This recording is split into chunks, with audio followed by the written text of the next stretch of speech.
Hi అండి. Welcome back to my channel Swathi cooking స్టైల్‌లో బచ్చల కూర చట్నీ ఎలా చేసుకోవాలో తెలుసుకుందాం. బచ్చల కూర చట్నీ ఇలా ట్రై చేయండి. చాలా టేస్ట్‌గా ఉంటుంది. ఆకుకూరలంటే ఇష్టం లేని వాళ్ళు కూడా ఈ చట్నీ ఇష్టంగా తింటారు.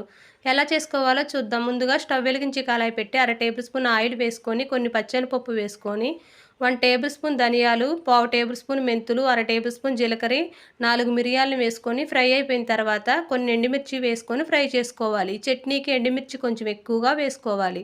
ఇలా ఫ్రై అయిపోయిన తర్వాత మిక్సీ బౌల్‌లో తీసుకొని అదే కళాయిలో కడిగి శుభ్రం చేసి తడారిపోయిన ఈ బచ్చలాకును కూడా వేసుకొని 1 టేబుల్ స్పూన్ ఆయిల్ వేసుకొని ఫ్రై చేసుకోవాలి. ఈ బచ్చల కూర త్వరగా తడారిపోవటానికి ఇలా ఆకులు కోసి కడుక్కుంటే త్వరగా తడారిపోతుంది ఈ బచ్చల కూర.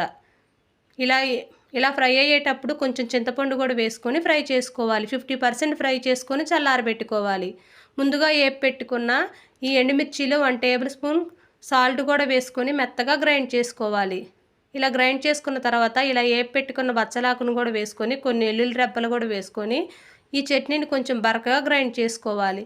తర్వాత అదే కళాయిలో 1 టేబుల్ స్పూన్ ఆయిల్ వేసుకొని కొన్ని ఎండుమిర్చి పోపు వేసుకొని ఫ్రై అయిపోయిన తర్వాత కరివేపాకు ఇంగు కూడా వేసుకొని ఈ పోపుని బాగా ఫ్రై అవ్వనిచ్చి ఇలా పట్టుకున్న చట్నీలో పోసేసి బాగా మిక్స్ చేసుకోవాలి. అంతేనండి, చాలా టేస్ట్‌గా ఈజీగా బచ్చల కూర చట్నీ రెడీ అయిపోయింది.